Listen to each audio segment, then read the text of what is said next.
Hello one and all, and welcome back to the RimWorld Rags to Riches series, where we started with nothing, but by golly, we are going to be leaving with everything. Last episode, we began work on a brand new type of little plaza, where we ended up making our own little cafe and or bar, as well as our very own gift shop, where we're selling some of our homemade recipes like smoke leaf butter and some Thrumbo plushies. I can smell the capitalism. Either way though, today we begin with a bit more construction in this little plaza in the form of two large residential buildings. Now you may be thinking, oh Rat Knight, you are going to build some nice houses for your workers? No, you are wrong. If they're not happy with their current room and board that they get for free for working here, then they can go find another job. No, my friends, these nice homes are actually going to be for strangers, but not just any strangers, strangers who pay us money monthly, as in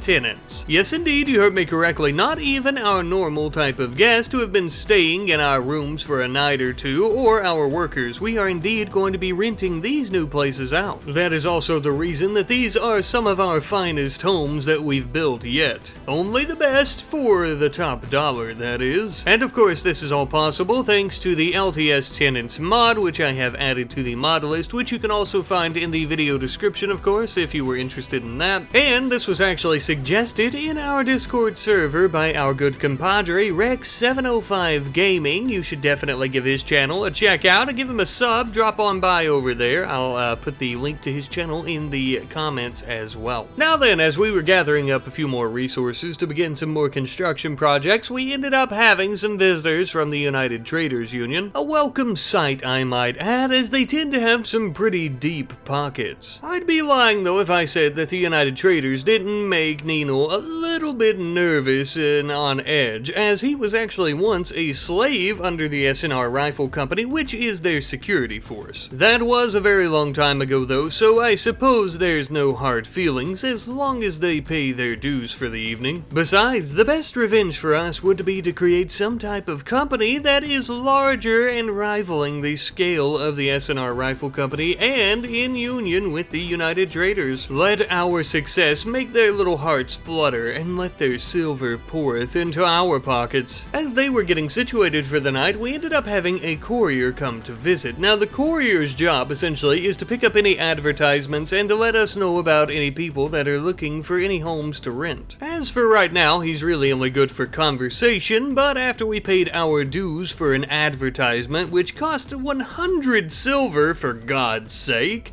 he should be much more useful the next time he comes to visit, as when he comes back he should be coming back with offers from different tenants for us. Now in my opinion, 100 silver for a simple advertisement for a few of our homes to rent out seemed a little bit of an upcharge, but whatever, we'll end up making the money back quite easily by selling plenty of meals as well as some of our world famous butter and plushies. A little bit of time later though, and we ended up having a group of soldiers from the RimWorld Marshal Service who were actually visiting as well, although they were looking a little worse for wear. It would seem that they were ambushed by a group of rebels and one of them was on the brink of death. Not too surprising given the area around here. The one of them was severely injured by the name of Law actually thanked us for saving her here and then decided to join us out of the blue. I suppose her fellow soldiers didn't plan on telling them that she is now deserting their military, but we're happy to have her, I guess. We were running low on room, so I decided to put her up in one of the actual homes that we planned on renting out just for the time being until she was all healed up. I also noticed that we were having issues where our guests didn't have enough to eat, and it seems like it's because we only had 2 vending machines, so I went ahead and added in 2 more, and I planned on adding in some extra later on as well. Each one of them only has 2 cells per vending machine if I'm not mistaken, meaning that we can only put 2 meals in each one, which kind of sucks, but I guess they are rather large. Either way though, it was because of this that I thought maybe we should begin growing some different types of crops as well. Eventually at some point I'd like to have some vending machines with some fine or lavish meals, even if they aren't just vegetarian, that way we can begin charging more. And so I thought we might start with 2 large fields of cabbage and onions to help us out a little bit with that. After they had stayed for a few nights, the United Traders were beginning to leave, but they were so kind they left us an extra large tip of 220 silver. Oh my,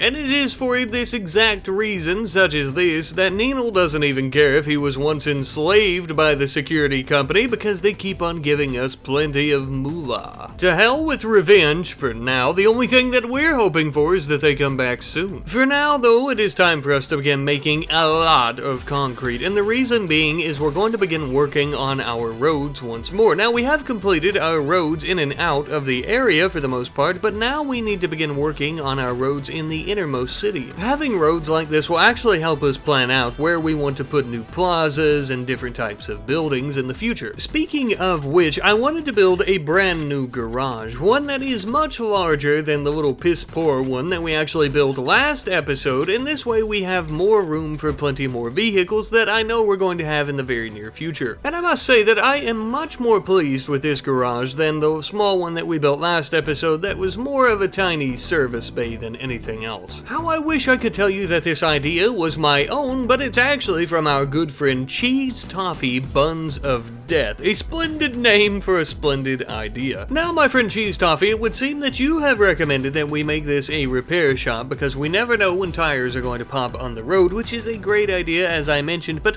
what I take from that is that you're also saying that we should use it as something of a service station where other people and guests can actually come to have their vehicles repaired, so we are also going to be selling parts. We would go ahead and quickly deconstruct the old service bay. This is something I may end up doing with many of the rooms as well eventually that we've currently built, as we actually build a larger city instead of a small business. And because of that, we're also going to be researching ENIAC, essentially just some early industrial era ways of communicating with an antenna tower as well as a radio terminal, something that you would find in most cities so that they can communicate. Finally, the courier was back in town, and we had a 47-year-old female by the name of Ivana looking to rent out one of our splendid apartments and or duplexes. Look, I'm gonna level with you. I grew up in a double-wide trailer, so I have no idea, but I do know that she's going to pay us a good bit of money for it. And thus, of course, accepting was a no-brainer. We had our very first tenant, and after arriving, she seemed rather content with her new dwelling. If we can manage to keep her happy, she may be looking to try to renew her lease with us, which would be great. Since she is our tenant, of course, we wouldn't expect her to do any work or anything like that, but she does get the added benefit like our employees where meals are free and things like that. A luxury that our guests do not get. Speaking of meals, they should begin tasting a lot better in the cafe very soon, as our onions and cabbage are just about finished growing. Finally, a little bit of variety to go with our smoke leaf butter, not just rice and the occasional squirrel meat and berries. Then something quite interesting ended up happening. Some type of militia or posse from the Marshall settlements, basically just some civilians and police officers, are about to have it out in the nearby area with a group of Thromboian Union tribespeople. Of course, we have no dog in this fight, nor do we really have any interest, but it might be interesting to see who comes out on top. The militia was mainly comprised of a few police officers in riot gear, as well as mostly civilians, although they did end up having an enforcer droid among them as well that assist in police operations. However, the droid was quickly dispatched, as well as the majority of the police and civilians. It would seem that the Thromboians have won the day. Not exactly a shocking revelation, seeing how they mix their tribal apparel and weapons along with modern firearms. After tending to their flesh wounds, they would go in and finish off any of the remaining civilians and take all the weapons that they could, which was a shame because I wanted those guns, damn it. Nevertheless, life continues on even without some of those sweet, sweet firearms. We would have Jor begin working on a lot of suits as well as suit coats to go with him. This way, Nino, Lev, and Law, who are our employees on the front lines always interacting with customers, would be able to look as distinguished and professional as possible. This will also help me distinguish some of the folks who are going to be working the registers away from some of the other folks like Jor, who are actually going to be part of the security force. Now that we've got that taken care of though, we're going to be deconstructing some old building ruins and floors. That way we can make room for a brand new building, a brand new estate and or property. Funny enough, this is actually our very first home that we're building that is going to be built out of stone blocks, particularly marble, instead of a log, wooden, or a fine wooden wall. I know what you're thinking, Rat Daddy, that is one pretty place to live. You could get a pretty penny out of that pretty place to live, I bet, and you are indeed correct. But my friends, this is actually for Nino himself. It only felt fitting because would a CEO of a large company really live in a wooden shack next to his employees? No, probably not. I don't think so. Besides, with what Nino has went through in the past and all the work that he's put into this company, damn it, I truly believe that he has earned it. Plus, we're going to be putting it in the same little plaza here area, at least, where we're also going to be having all of our buildings that we're renting out. That way he can keep a good eye out on all the tenants in case they were to need help or in case they paint their walls without asking. Now, I know I kind of touched on this earlier, but I think eventually our smaller areas here where we're actually having visitors stay, I'm going to end up replacing those with some that are a little bit bigger, as originally we didn't have the Dubs Bad Hygiene mod, and you know, I had to build the showers and the latrines, and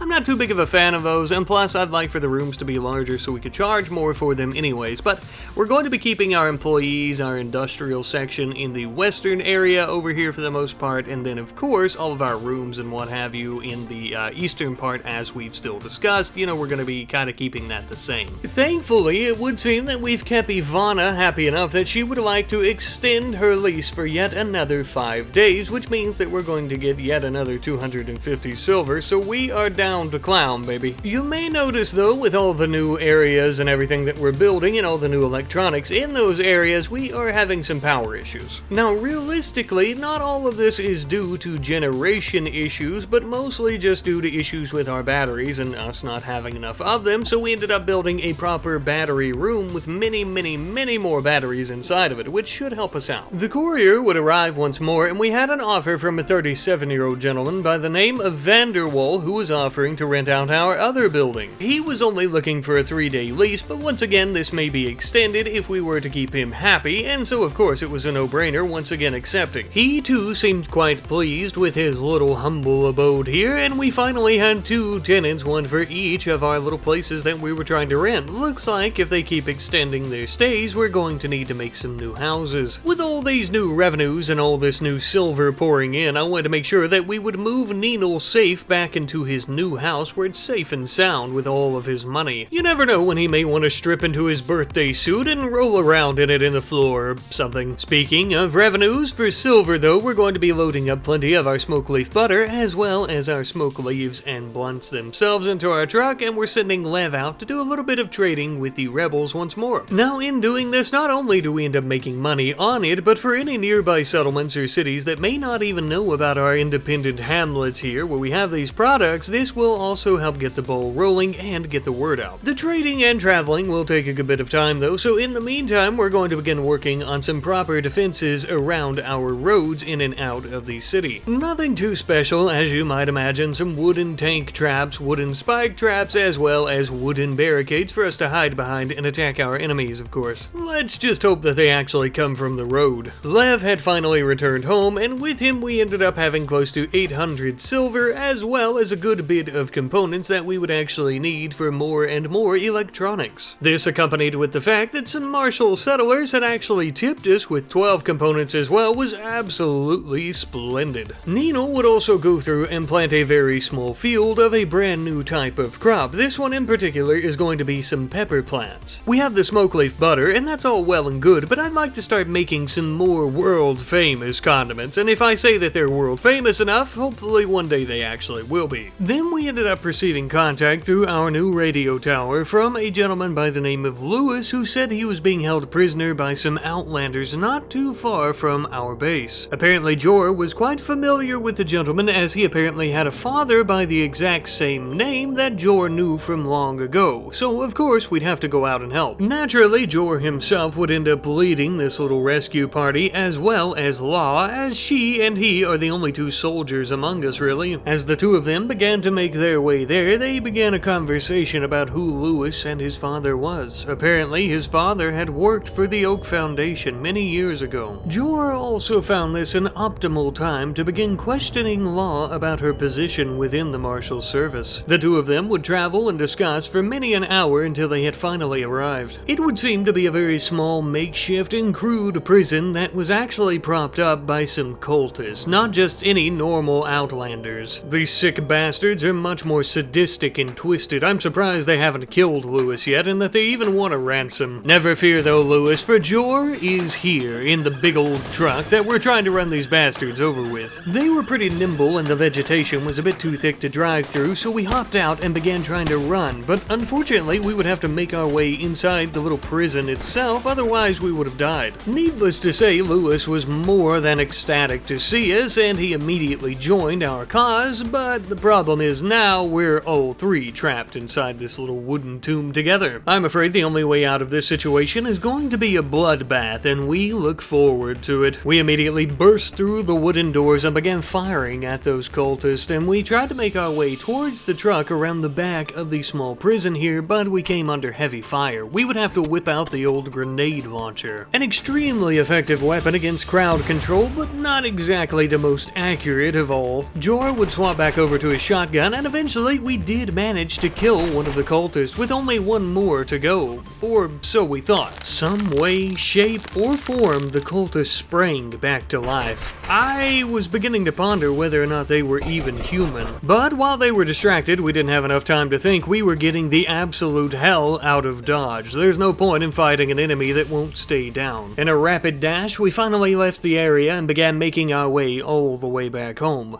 We had never seen anything like that before, and I'm hoping that we never see anything like that again. In the meantime, as we were heading back home, Wall decided to try and extend his lease, so of course we happily accepted. We also had some traders from the Outlands, though they weren't too interested in purchasing anything from us. We ended up buying a German Shepherd from them, a gorgeous, intimidating hound that shows power and majesty. So as you could probably imagine, Nino ended up purchasing this doggo for himself, a furry, friendly companion to keep his house warm this winter. Speaking of keeping the houses warm, as you can see here, we don't actually have any heating and or central air for our two brand new houses that we're renting out, as well as Nino's house for himself. So we would actually take some time here and begin building some new units specifically for the houses that we're renting, as well as Nino's, off from the other two grids that we're using for our employees and for our hotels. By nightfall, our caravan had finally returned home with Lewis, who decided that he was actually going to stay here. Lewis was a teacher, and/or former teacher, I should say, and thus his intellectual skill was very good, so he could be our #1 researcher while Jor is busy, freeing up time for Jor to help us out with construction projects such as our new central air units. And this truly does help out a lot, as I have many projects in mind. One such research project that Lewis can actually help us out with is going to be tube televisions. That way we can try to get everyone entertained while they're staying here, as well as our employees and yada yada. Up until this point, everyone's just been playing some chess and horseshoes, and as I'm sure you could guess, they're quite sick of it. While Lewis is tiddling away on the research side of things, we're also going to be building a proper radio tower as well as a radio terminal. That way we can speak with any upcoming guest or any other factions, just to try to plan things out and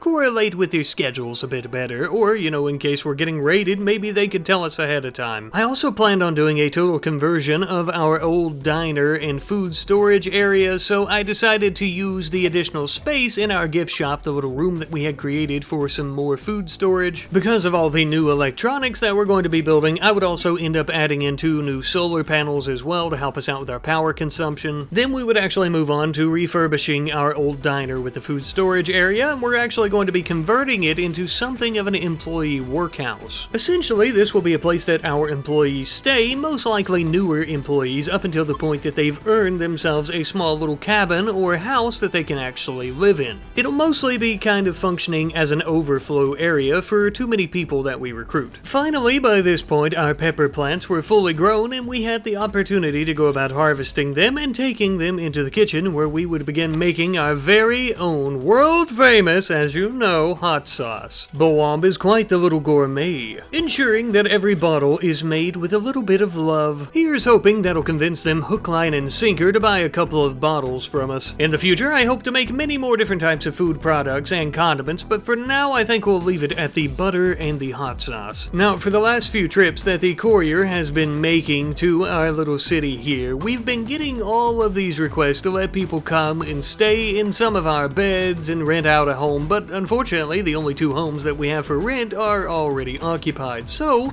I would end up building 3 extra ones, albeit a little bit smaller than the 2 we already had, right in the same plaza. Once again made of wood, although it is quite flammable, it is the cheapest and also a very beautiful resource that we have at our fingertips, just further minimizing the effort and maximizing the profits. We then had a gargantuan group of Manhunting platypus that were driven insane by the disease known as scaria. With a horrific event like this, the last thing we want to do is to hide behind our defenses, as they would quickly surround us, so instead we would opt for trying to lead them through the city, having them hit as many spike traps as humanly possible, all the while we were firing off shots left and right, trying to blast them into next week, which we would eventually end up doing, finishing them off once and for all. I felt pity for these poor, dumb animals, but if there's one thing we know how to do, it's how to turn a profit, so we began butchering them and turning them into Thrumbo plushies. We would also end up finally finishing our extensive research into tube televisions, which not only gives us access to build televisions, but also a few other things like old computers and arcade machines, which I found of particular interest because occasionally when we get guests, they bring their little whippersnappers with them, and whippersnappers love to play arcade machines and spend their parents' money on vending machines that we set up in a very small little arcade area. So, yeah, here it is. It is very tiny, but hopefully we make some money on it. Something that was not exactly bueno, though, was the fact that we ended up having a volcanic eruption that was darkening the sky, and the reason that this wasn't all that great, it was going to cause some issues for us growing crops, which it was already winter time anyhow, but this would also mean that our solar panels were going to be at reduced power for a very long time. Nevertheless, while the sky is quite dark, I thought it might be a good idea to go ahead and spruce up Nino's property a little bit, but unfortunately it looks like we're going to have us a raid. Our old friends over at the Confederacy of Benya, coming once again to try their hand, eh? Unfortunately, they are not coming from any of the points in the road where we could hide behind our defenses, so we'll have to try to utilize our buildings. On the ground, things were getting very heated for Jor, who was whipping out his pistol to try and shoot some from afar as they began chasing him through one of our tenants' buildings. He was quite injured, but after a few shotgun blasts and Nino's axe, we had finally managed to take down the perpetrator. Our other employees were also having much success with this endeavor, and thus we were pushing this group out of our town. However, there was yet another group just as large coming from the western side of our city. We began rushing to any defensive position that we could take, as well as our trucks, so that we may try to either distract them or run them over, or both preferably. We had finally arrived on the scene shortly thereafter. Thankfully, the majority of their forces didn't seem to have any firearms, and if they did, they were simple makeshift firearms that were pretty crude and shitty to say the least. That also meant that our truck would take minimal damage, except for running them over, of course, and having their head bounce off our bumper, but that's an easy repair. All these factors combined at the end of the day ended up winning us this battle once more. And with that, it was time for these piss-poor little bastards to begin fleeing. Many of them would escape, unfortunately, but I'm sure they won't get far. Or perhaps they will, and they'll be back in another week with more people to try and kill us. Either way, our main focus and priority right now was our customer satisfaction, as well as the comfort of everyone living in our houses that are renting off of us, and they're not going to be all that comfortable or satisfied if we don't rebuild our wind turbines and our solar panels, because we're not going to have any damn power. We did, however, manage to salvage the situation a little bit in the form of a possible recruit that I'm going to be referring to as Liv. Liv is a trigger-happy sanguine fisherwoman who is really good at plants, so she will be more than welcome here, and when she's not doing any growing or cutting plants for us, I think we'll have her work the register a bit. For now, though, we're going to try to focus on repairing a lot of the damage that was dealt to us by the raiders. It should also be mentioned that they tried to start a few fires, but thank God we ended up getting those put out. I know a lot of you guys have mentioned that I shouldn't be building everything out of wood, and you are indeed correct.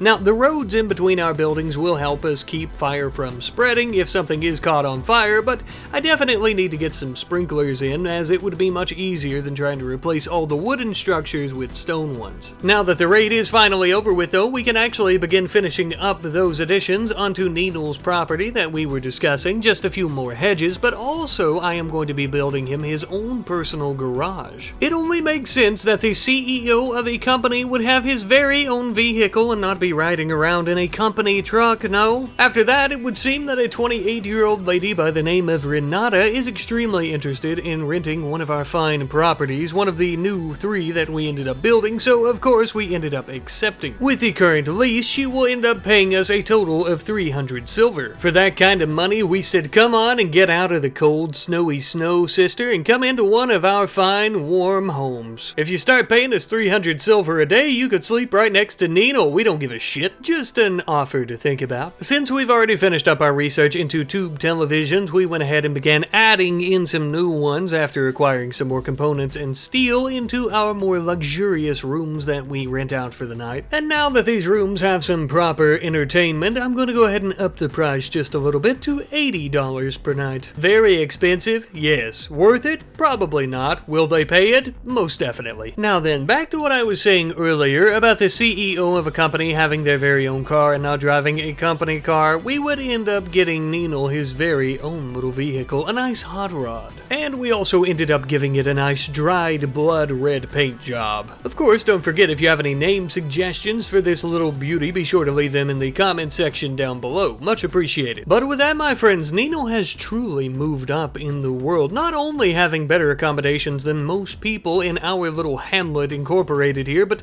also better dwellings than most people on the planet, I would say. Now then, teetering back to the naming of vehicles. Last episode, I asked you guys for a good name for our mule truck, and you guys ended up providing me with many suggestions, one of which is going to be the High Road, which I am a big fan of. This wonderful suggestion for the name comes from our good friend LazyPanda_420, who was saying that we should name the truck the High Road because the majority of its travels were because we're hauling some smoke leaf leaves, and butter to nearby settlements for trade. Before we end the episode, I also wanted to mention that we have quite a good little stockpile in Nino's personal treasury here in the safe, with it being just over 5,000 silver. We would have a little bit more, but we've been buying some components and milk and stuff like that that we need. We need to end up purchasing some cows or yaks or something for milk, and then components, there's not really any way around that, unfortunately, unless we maybe end up setting up an outpost later on, but I suppose we'll see. But my friends, I want to thank you all ever so much for watching today's episode. I want to thank you guys for your support on the series and for all your support on all the episodes, of course,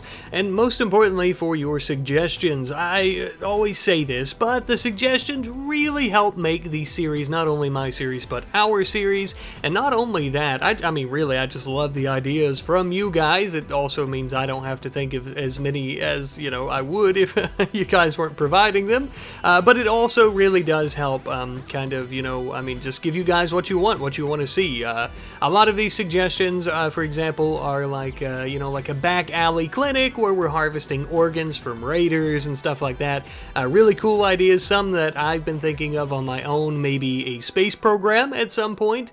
We kind of build our little business empire up with hotels, a hamlet, a restaurant, stuff like that, and then eventually maybe we end up being the very first private space company on the entire planet of Dagum. That's pretty big aspirations, but I definitely think it's doable. That's kind of where I think I want to see the series end up at some point, and where I think I want to see things go, where we end up making this big private space company. Let me know what you guys think about that and what kind of ideas you guys have for an end to this series. I'm not trying to end it anytime soon. I'd like to see this series go on for a very long time compared to, you know, the majority of our series only being maybe between 8 to 15 episodes. I'd like for this one to go on pretty long, if at all possible. So if you guys have any suggestions for an ending that you'd like to see us work towards, be sure to let me know. Any suggestions, as always, I really appreciate them. I love you guys, and I just appreciate you guys so much. I really do. But once again, thank you for watching. I love you. I'll see you next time. Goodbye.